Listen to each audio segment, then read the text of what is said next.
Тогтвортой санхүүжилтийн 2016 оны манлайлагч Голомт банк.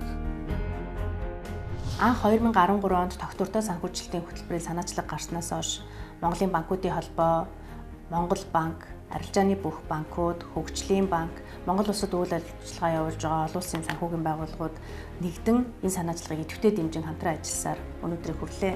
Манай банк бол анх байгуулагдсан цагаас байгаль орчин, нийгэм соёлын үнд зүйлсийг хадгалах, хамгаалахад ихээхэн анхаарал хандуулж ирсэн.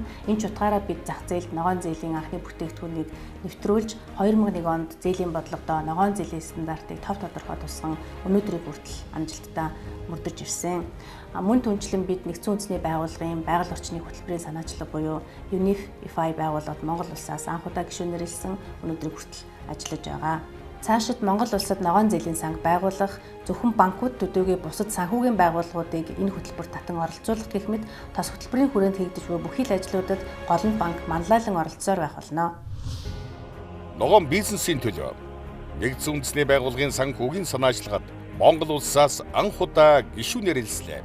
Байгальд хортой бизнесийг санхүүжүүлэхээс татгалзаж, эрчим хүчний хэмнэлттэй тусыг хэрэгжүүлэгч байгууллагуудыг дэмжиж байна. Олон улсын санхүүгийн корпорацаар банкныхаа компани засаглалын үнэлгээг амжилттай хийлгэлээ.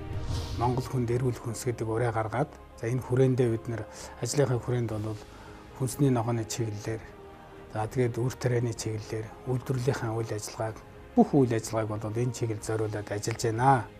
Хөдөө аж ахуйн үйлдвэрлэлийг явуулахад бол биднэрт бол одоо санхүүгийн дэмжлэг бол байнга байдаг.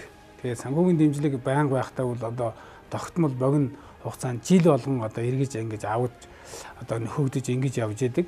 Эргэлтэнд байнга орж идэг. Түрүүчийнх нь одоо зарим одоо зүйл нь ингээд их хурдан борлдгоо эргэж удаантай учраас хураагаа давтсан юм борлогдоог байж хахад дараагийн жилийн ажил нь эхэлж идэг.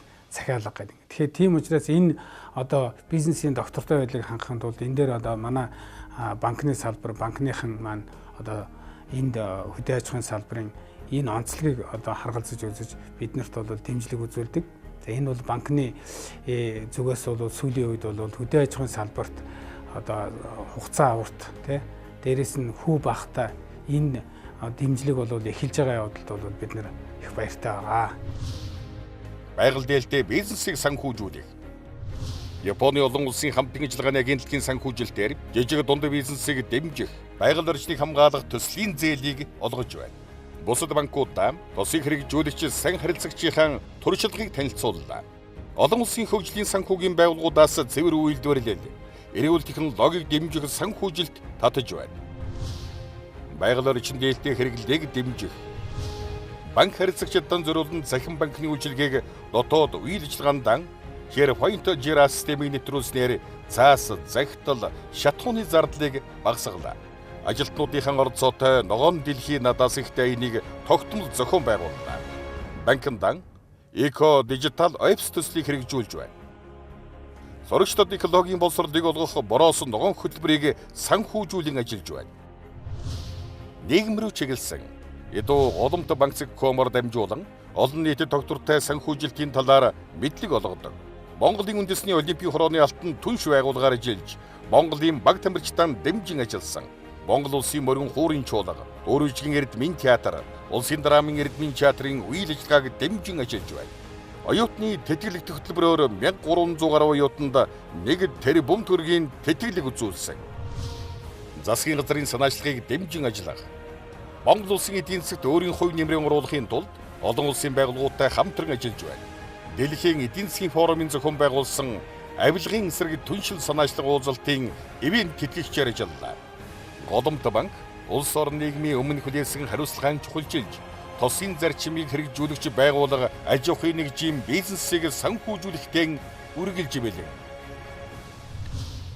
Монголын банкны холбооны гишүүн арилжааны банкуд 2013 оноос эхлэн тосын зарчим буюу тогтвортой санхүүжилтийн зарчмыг өөрийнхөө үйл ажиллагаанд нэвтрүүлэн, өөрийн зээл санхүүжилтийн механизмаар дамжуулан зээлдэгчдтэй байгаль орчинд болон нийгэмд ээлтэй үйл ажиллагаа явуулах нөхцөлийг шаарддаг болсон.